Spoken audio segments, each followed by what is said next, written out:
In this particular session, we will learn the topic fuel. As we all know that the fuel is a material which act as a source of energy. ईंधन जिसको कहते हैं हम fuel, ईंधन एक ऊर्जा का एक मेन स्रोत होता है और इससे हमें ऊर्जा प्राप्त होती है, क्योंकि कोई भी कार्य करने के लिए हमें ऊर्जा की आवश्यकता होती है। तो आज हम फ्यूल क्या होता है, ईंधन किसे कहते हैं, उसके बारे में जानकारी लेंगे। Fuel is a combustible substance containing carbon as a main constituent, which on complete combustion in presence of air gives enormous amount of heat and light. Fuel जो है एक धायी पदार्थ होता है और उसके अंदर कार्बन जो है एक मेन अवयव के रूप में उपस्थित होता है। जब ईंधन का पूर्ण दहन किया जाता है वायु की उपस्थिति में, तो हमें बहुत अधिक अमाउंट में हीट प्राप्त होती है और साथ में लाइट भी प्राप्त होती है। और हम इसको सिंपली उसमें कह सकते हैं कि एक साधारण तरीके से हम ये सिंपल वे में कह सकते हैं कि कोई भी जो दहन करने योग्य पदार्थ होता है वो ऑक्सीजन की प्रेजेंस के अंदर रिएक्शन करता है और जलता है, बर्न अप होता है और किस में कन्वर्ट हो जाता है, chemical energy will converted into heat and light. तो इस तरह से ऊर्जा और ताप और लाइट जो कहते हैं हम प्रकाश में बदल जाता है और इसको जो हीट जो उत्पन्न हुई है उसको हम फर्दर यूज में लेते हैं, चाहे घरेलू कार्यों में ले लें, डोमेस्टिक यूज में और इन इंडस्ट्रियल यूजेस, तो इनको फर्दर काम में ले लिया जाता है। तो केमिकल रिएक्शन के थ्रू में हम इसको इस तरह समझा सकते हैं, फ्यूल जो है वो किसके अंदर चल रहा है, ऑक्सीजन की प्रेजेंस में जब बर्न अप होता है और उसके ऑक्सीडेशन होता है तो उसमें कंबस्टिबल जो कुछ होता है, कंबशन प्रोडक्ट्स बनते हैं और साथ में बहुत सारे अमाउंट के अंदर ऊर्जा रिलीज होती है। इसे ही हम फ्यूल कहते हैं। Fuel undergoes exothermic reaction with the oxygen. Exothermic reaction दो तरीके की होती है, एंडोथर्मिक और एक्सोथर्मिक। जब हीट रिलीज होती है तो उस टाइप की रिएक्शन को हम क्या कहते हैं, एक्सोथर्मिक रिएक्शन बोलते हैं। तो फ्यूल जो है वो किस तरह की रिएक्शन कर रहा है, यहाँ पे एक्सोथर्मिक रिएक्शन कर रहा है विद ऑक्सीजन। ऑक्सीजन के साथ अभिक्रिया करके हीट उत्पन्न करता है, हीट बाहर निकलती है, तो इस तरह की रिएक्शन को हम क्या कहते हैं, एक्सोथर्मिक रिएक्शन।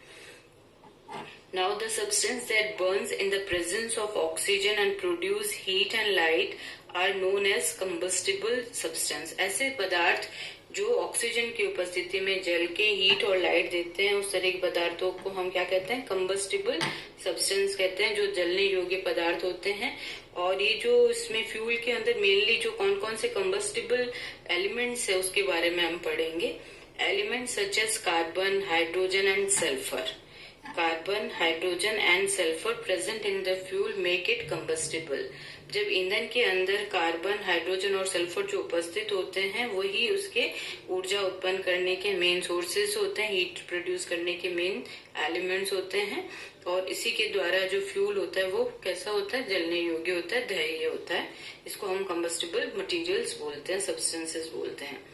दूसरी जगह अगर उसी का अपोजिट हम लें, where is the substance that do not burn, जो जलते नहीं हैं, आर नॉन कंबस्टिबल सब्सटेंस, उन्हें हम क्या कहते हैं, अधाह्य पदार्थ कहते हैं, नॉन कंबस्टिबल सब्सटेंस कहते हैं। और इस तरह में जो फ्यूल्स में क्या क्या चीजें अधाह्य पदार्थ होती है, जैसे नाइट्रोजन है, ऐश है, राख होती है, are non combustible substances in the fuel. Fuel के अंदर ये अगर होंगे नाइट्रोजन, इनसे कोई ऊर्जा हमें प्राप्त नहीं होती है। ऊर्जा देने वाले एलिमेंट्स केवल आपके कार्बन, हाइड्रोजन और सल्फर होते हैं, जबकि नाइट्रोजन, राख आदि से इनसे कोई ऊर्जा हमें प्राप्त नहीं होती है। Now we will do the classification of the fuels. Fuels can be classified into 2 types. इन्हें हम 2 टाइप्स में क्लासिफाई कर सकते हैं। First one is on the basis of their occurrence.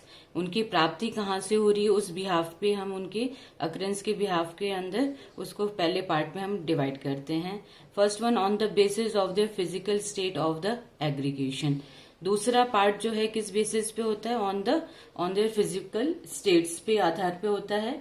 और हमें पता है कि matter can exit in one of the 3 main state that are solid, liquid and gas. So first of all on the basis of their occurrence, उनकी प्राप्ति कहाँ से हो रही है उसके आधार पे हम उनको 2 पार्ट में डिवाइड करते हैं। पहला है नेचुरल और प्राइमरी फ्यूल्स बोलते हैं उसको, and second one is artificial and another way we can say secondary or derived fuels.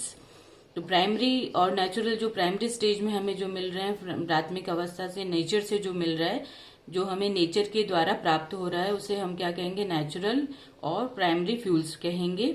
और इन्हें हम फर्दर 3 पार्ट्स में डिवाइड करते हैं। First one is solid. Solid का बेस्ट एग्जांपल, जैसे हमें किस तरह से प्राइमरी स्टेज में क्या मिल रहा है, वुड हो गया, कोल हो गया, काउडंग हो गया, इस तरह से जो डायरेक्टली हमें नेचर से प्राप्त हो रहे हैं। Second one is liquid. Liquid के रूप में अपना बेस्ट सुटेबल एग्जांपल अगर हम द्रव के बारे में सोचें तो पहला है क्रूड ऑयल, जो हमें अर्थ क्रस्ट से मिल रहा है, जिसको हम पेट्रोलियम भी बोलते हैं। It is the best suitable example of natural fuel और primary fuel. Next one is gaseous form. Gaseous form में जो अपने को मिलता है, जैसे नेचुरल गैस से नेचर से एज इट इज मिल रही हैं, तो उस तरह नेचुरल गैस हो गया इसका गैस का एग्जाम्पल। तो ऐसी चीजें जो कि डायरेक्टली नेचर से हमें प्राप्त हो रही है नेचुरल वे में, which are found in the nature, are called natural fuels या प्राइमरी फ्यूल्स कहते हैं। जब प्राइमरी और नेचुरल फ्यूल्स का कुछ हम ट्रीटमेंट कर देते हैं, उनका प्रोसेस हो जाता है और उसमें से प्यूरिफिकेशन कर देते हैं और इम्प्योरिटीज को बाहर निकाल देते हैं, then they are called secondary और डिराइव फ्यूल्स बोलते हैं। तो इस तरह से जब या तो मैन मेड होती है, उनको हम खुद प्रिपेयर कर सकते हैं, then it is known as artificial fuel, secondary और डिराइव्ड फ्रॉम द नेचुरल और primary fuels by the treatment process. तो इस तरह से जो प्राप्त हो रहा है उन्हें हम आर्टिफिशियल या सेकेंडरी फ्यूल्स बोलते हैं। इनका जो है फर्दर डिवीजन हमने इसको भी 3 पार्ट में डिवाइड किया है, solid, liquid and gas. Solid का बेस्ट सुटेबल एग्जांपल जैसे चारकोल है, कोल से हमें इसे बनाते हैं चारकोल को। फिर है कोक। कोक का जैसे बिटुमिनस कोल का डिस्ट्रक्टिव डिस्टिलेशन करते हैं, कार्बोनाइजेशन ऑफ कोल करते हैं, उससे हमें कोक प्राप्त होता है।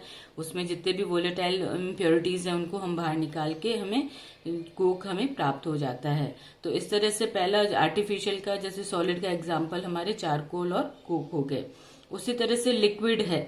लिक्विड का जैसे अपने पेट्रोलियम का फ्रैक्शनल डिस्टिलेशन करते हैं, तो उसमें से फ्रैक्शंस में डिवाइड कर दिया जाता है पेट्रोलियम को, क्रूड ऑयल को।